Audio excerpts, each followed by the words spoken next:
नमस्कार, आप देख रहे हैं जनमत हरियाणा और मैं हूं आपके साथ पूजा। खबरें दिन भर की। तो दिन भर की खबरों की शुरुआत करते हैं दीपेंद्र हुड्डा से, जिन्होंने आज रोहतक सीट के लिए अपना नामांकन पत्र दाखिल किया। इस मौके पर उनके साथ उनकी मां और उनकी पत्नी भी मौजूद रही।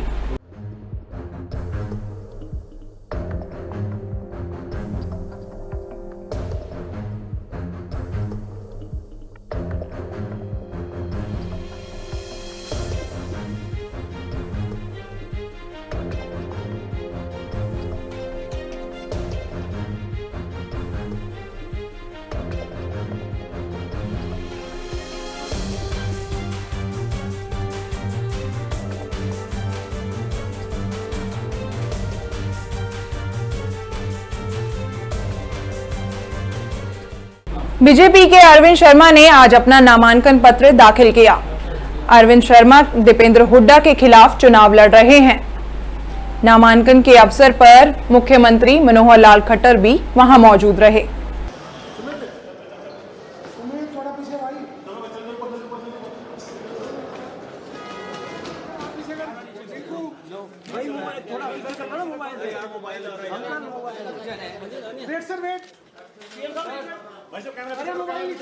माननीय मुख्यमंत्री जी कलराज मिश्र जी, हमारे भाई रामविलास शर्मा जी, अभिमन्यु जी, कैप्टन अभिमन्यु जी, ओम प्रकाश धनखड़ जी, हमारे जो है कृष्ण पवार जी, राम अवतार वाल्मीकि जी, सुभाष बराला जी, सभी साथियों ने मिलकर के ये नॉमिनेशन फाइल कराया है। डॉक्टर साहब, इतनी बड़ी फौज आने के बाद आपके साथ इतनी बड़ी फौज है, कैबिनेट पूरी है, तो क्या मानते हैं कितनी जीत? देखिए, फौज तो कार्यकर्ताओं की होती है, नेताओं की फौज नहीं, लेकिन कार्यकर्ता ही नेता बनाते हैं। तो आज भारतीय जनता पार्टी के पास नेताओं के साथ साथ कार्यकर्ताओं की ज़बरदस्त फौज है। और वो क्यों है?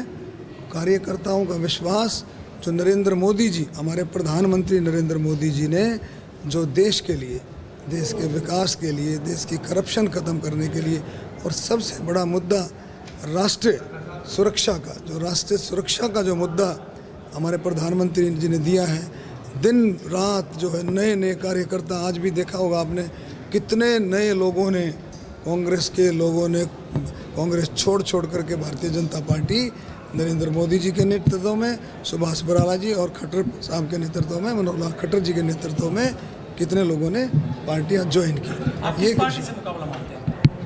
देखिए, चुनाव में कभी घमंड नहीं करना चाहिए।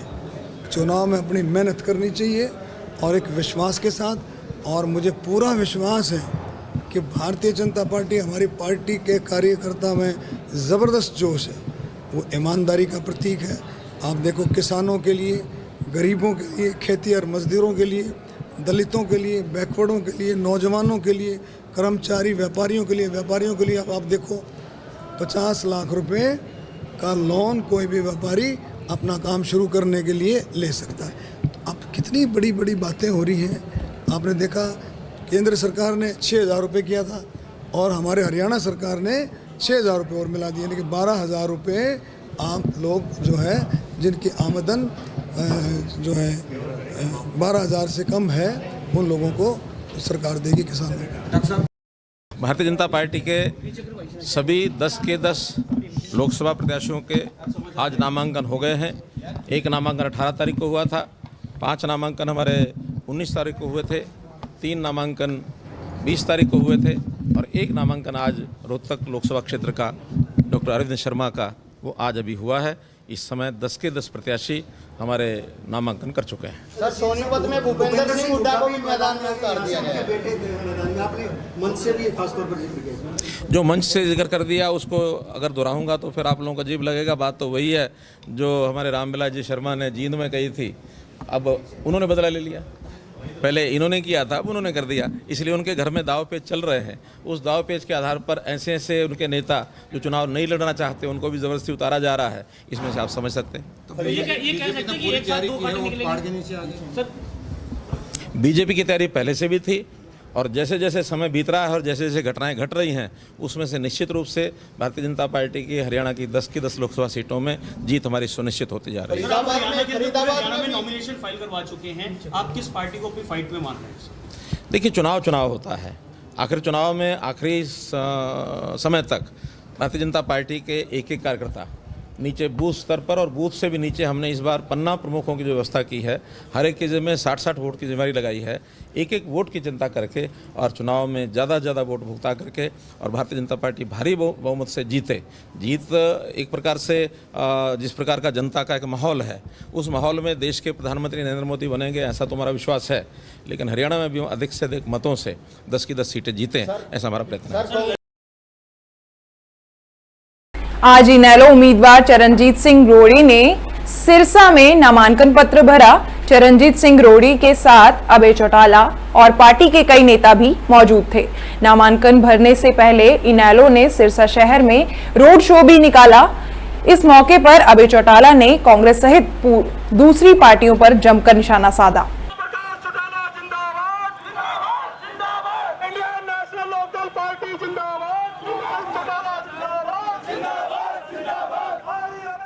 अर्जुन को पार्टी ने इसलिए जिम्मेवारी दी कि कुरुक्षेत्र के सब लोगों की डिमांड थी। हमारे पार्टी के सारे नेताओं ने बैठ करके, जो पार्टी के सीनियर साथी थे वहाँ पे, उन्होंने ये फैसला लिया कि लोकसभा क्षेत्र जो कुरुक्षेत्र है उससे अर्जुन चौटाला को आप उम्मीदवार के रूप में उतारो। हमने अपने जितने भी उम्मीदवार खड़े किए, 10 के 10 उम्मीदवारों के लिए हमने पार्टी के कार्यकर्ताओं के साथ बैठकें करी, उनसे पूछा और कार्यकर्ताओं ने जिस पे मोहर लगाई, क्योंकि टिकट तो मान के चलो, हर कार्यकर्ता, हर पार्टी में काम करने वाला साथी जो है उसकी एक इच्छा होती है कि मैं भी लोकसभा विधानसभा में जाऊं, लेकिन क्यों टिकट एक है, किसी एक साथी को दी जा सकती है। इसलिए हमने कार्यकर्ताओं से पूछा और कार्यकर्ताओं ने और पार्टी के साथियों ने बैठ के विचार विमर्श के बाद फैसला किया कि हमें इनको चुनाव मैदान में उतारना है।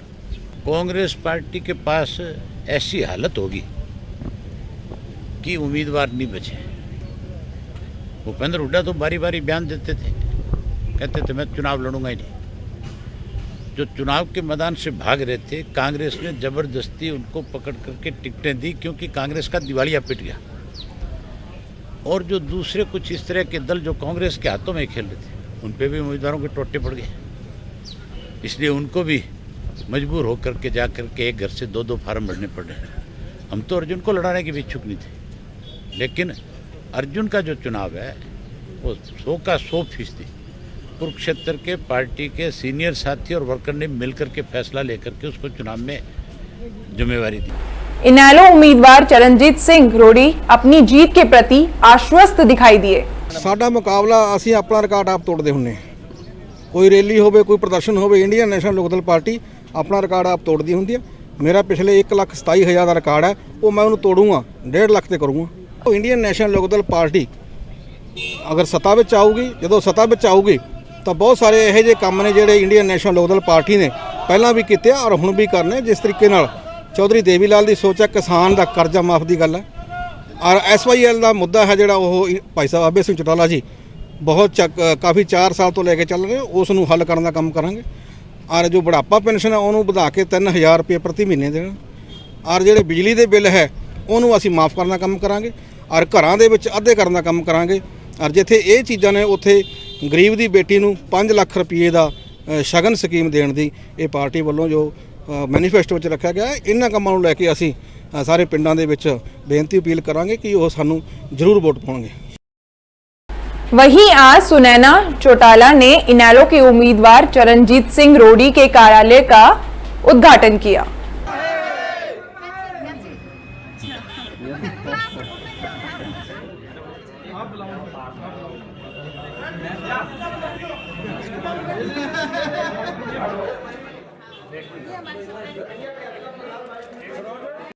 आज चरणजीत सिंह जी रोड़ी के कार्यालय का उद्घाटन है और मुझे ये सौभाग्य प्राप्त हुआ है कि मैं उस कार्यालय का उद्घाटन करूं। तो क्या लगता है आप चुनाव पूरे जो है जोर शोर से चुनाव प्रचार चल रहा है, किस तरह का आपको लोगों का समर्थन मिल रहा है, किस तरह का? लोगों का बहुत प्यार, बहुत समर्थन मिल रहा है। और चरणजीत सिंह जी रोड़ी स्वयं एक बहुत ही निष्ठावान और एक सच्चे INLD के सिपाही हैं। तो मैं चाहती हूँ कि मैं ये गुजारिश करूँ आप सबके माध्यम से कि जितने भी INLD के कार्यकर्ता हैं, जितने भी सभी हैं, उनकी ईमानदारी का आज हमें कर्ज चुकाने का मौका मिला है, तो ज़्यादा से ज़्यादा मतों देकर उन्हें विजयी बनाएं। भाजपा प्रदेश अध्यक्ष सुभाष बराला भी सिरसा पहुंचे, जहां भाजपा प्रदेश अध्यक्ष ने कार्यकर्ताओं के साथ बैठक की। इस दौरान मीडिया से बातचीत करते हुए सुभाष बराला ने कहा कि मई महीने में पीएम मोदी हरियाणा में 4 से 5 सभाएं करेंगे और इसके साथ साथ अमित शाह भी हरियाणा में जनसभाएं करेंगे। उसमें 40 कुल स्टार प्रचारक हैं, केंद्र के और प्रदेश के मिला करके। ऐसे सब लोग, प्रदेश के नेता भी, देश के नेता भी चुनाव प्रचार अभियान में लगेंगे। देश के प्रधानमंत्री नरेंद्र मोदी जी की 3 से 4 सभाएं हो सकती हैं। हमारे राष्ट्रीय अध्यक्ष अमित शाह जी की 5 से 7 सभाएं हो सकती हैं। ये सारी सभाएं मई महीने में होंगी। अप्रैल में अन्य कार्यक्रम चलेंगे, मई महीने में होंगी। हमने शेड्यूल वहाँ पर प्रधानमंत्री जी के कार्यालय में भी और मोदी जी के अपने अमित शाह जी के कार्यालय में भी हमने शेड्यूल बना करके जो संभावित हो सकता है वो हमने भेजा है। इसके अलावा सुषमा स्वराज जी, राजनाथ जी, बड़े नेता, तमाम बड़े नेता हरियाणा प्रदेश में प्रचार के लिए आएंगे। जैसे मैंने कहा, हम 3-4 क्लस्टर अलग अलग बना करके, जैसे हिसार, सिरसा, इसमें एक स्थान पर आ जाएं, कुरुक्षेत्र, करनाल, अम्बाड़ा उसमें कहीं एक स्थान पर आ जाएं, रोहतक, झज्जर के आसपास कहीं एक स्थान पर आ जाएं, और एक अगला स्थान है गुड़गांव, फरीदाबाद का। इस प्रकार से हमने मोटी मोटी योजना बनाई है। इन स्थानों के ऊपर प्रधानमंत्री जी का कार्यक्रम, जो बाकी बचेंगे उनमें हमारे राष्ट्रीय अध्यक्ष जी का और अन्य नेताओं के कार्यक्रम। बहुजन समाज पार्टी और लोसूपा के उम्मीदवार कृष्ण लाल पांचाल ने भी आज अपना नामांकन पत्र आखिरकार दाखिल कर ही दिया, क्योंकि कल उनका नामांकन पत्र दाखिल नहीं हो पाया था। इस मौके पर उनके साथ लोसूपा के मुखिया राजकुमार सैनी भी मौजूद रहे।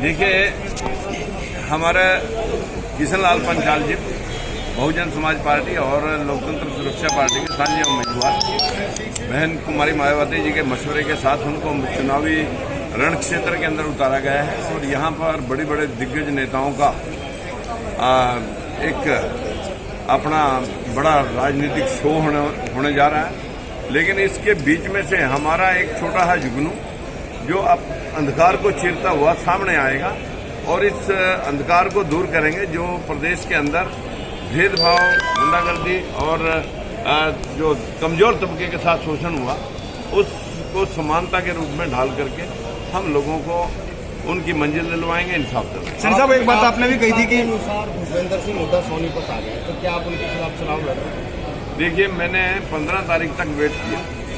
अब मैंने नॉमिनेशन करा दिया। अगर मैं किसी को अब हटाऊंगा तो अर्जेंटमेंट हो जाएगी, इसलिए मैंने 15 तारीख, 16 तारीख से नॉमिनेशन थे, 15 तारीख तक, क्योंकि बड़ी पार्टियां तो एक दिन में संभाल लेंगी इलेक्शन। हमारे लिए इलेक्शन संभालना, हमें तो पहले ही 15 दिन लेट कर दिया। आ जाएंगे हुड्डा जी, आ जाएंगे हुड्डा जी, आ जाएंगे हुड्डा जी। अब हुड्डा जी के इंतजार में हमने पूरे 15 दिन गायब कर दिए।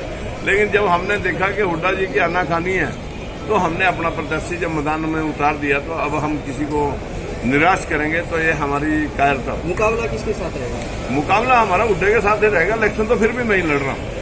और बढ़ते हैं अगली खबर की ओर। किसान अब पराली नहीं जला सकते और अगर किसी भी किसान ने पराली जलाने की कोशिश की तो उसके खिलाफ कानूनी कार्रवाई की जाएगी।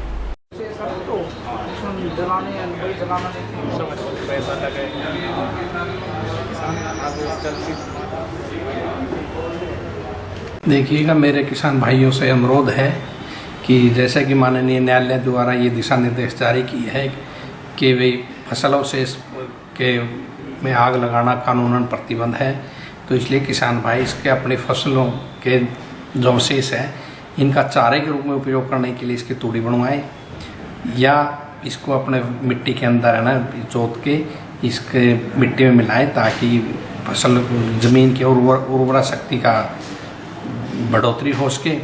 और अगर कोई किसान भाई इसके तरीके से जो कानून की अवहेलना करते हुए फसल अवशेष प्रबंधन में आग लगाते हुए पाया गया तो उसके लिए सैटेलाइट द्वारा निगरानी की जा रही है और जैसे ही अगर वो पॉइंट उसके अंदर हाईलाइट होगा तो उसको कानून के अनुसार उस पर कार्रवाई की जाएगी। किसानों ने कहा कि पराली नहीं जलाना चाहिए, पराली जलाने से भारी मात्रा में धुआं निकलता है और पर्यावरण को नुकसान पहुंचता है। नहीं जी, जलाना नहीं है बिल्कुल, इसमें कई खतरा पैदा है। क्या क्या परेशानी होती है? परेशानी होती है, हमने अपने खेत में आँच लगा दी और आँच काबू से बाहर हो जाती है तो फिर रुक नहीं पाती है, और आगे किसी के में जा लगी तो क्या बने, वो फिर नहीं रुके। ये नुकसान तो ये हो जाता है। दूसरा ये होता है कितनों जीव जंतु फूकता है, उसका अन्न भी बहुत रह जाता है, वो भी फूकता है। जलाने से नुकसान तो वैसे देखो जाए जी, प्रदूषण ज़्यादा प्रदूषण से ज़्यादा परेशानी होती है लोगों को। प्रदूषण फैलता है, अन्न भी जलता है, अन्न देवता भी जलता है, कीड़े मकोड़े भी जलते हैं आग में। तो कहने मतलब ज़्यादातर पशु क्या नाम है, प्रदूषण का ज़्यादा होता है। देखते रहिए जनमत हरियाणा और हमारे YouTube चैनल को लाइक करें, सब्सक्राइब करें और अपडेट रहने के लिए बेल आइकन भी दबाएं। राजनीति के आगे, राजनीति के पीछे, हर हलचल को जानने के लिए हमारे YouTube चैनल जनमत हरियाणा को लाइक करें, सब्सक्राइब करें और अपडेट रहने के लिए बेल आइकन दबाना ना भूलें। देखते रहें जनमत हरियाणा, सच के अलावा कुछ भी नहीं।